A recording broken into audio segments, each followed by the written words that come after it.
గం గణపతియే నమః. శ్రీ గురుభ్యో నమః. శ్రీ గోదా రంగనాథాయ నమః. గోదాదేవి రంగనాథుని సేవ కొరకు తన స్నేహితురాండ్రును మేలుకొలుపు 16వ పాసురమును తెలుగు భాషా అనువాదంలో తెలుసుకుందాం.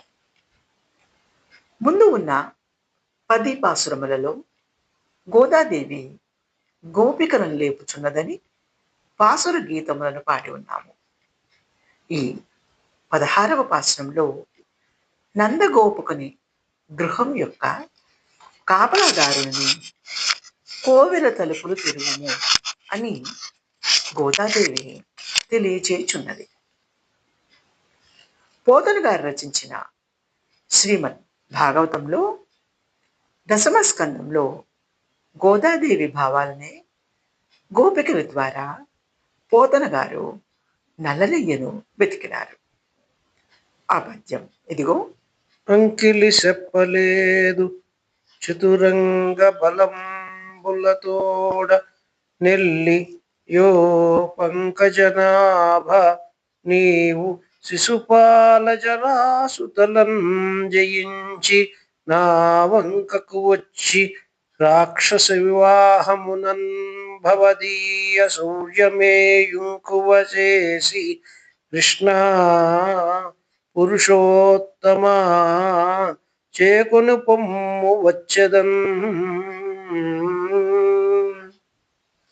ఇప్పుడు ఈ 16వ పాసురమును తెలుగు భాష తీయదనంలో తెలుసుకుందాం. నాయకుడైన నందగోపాలుని గృహరక్షకుడా, ధ్వజంతో ప్రకాశించే తోరణాలతో కూడిన ద్వారపు కావలివాడ, రత్నమయమైన తలుపు తెరువుము.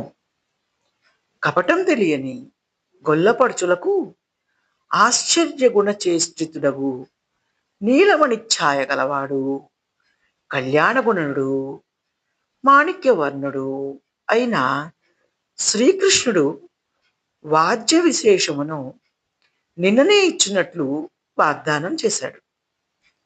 పరిశుద్ధమై మేలుకొలుపు పాడుటకై వచ్చాము.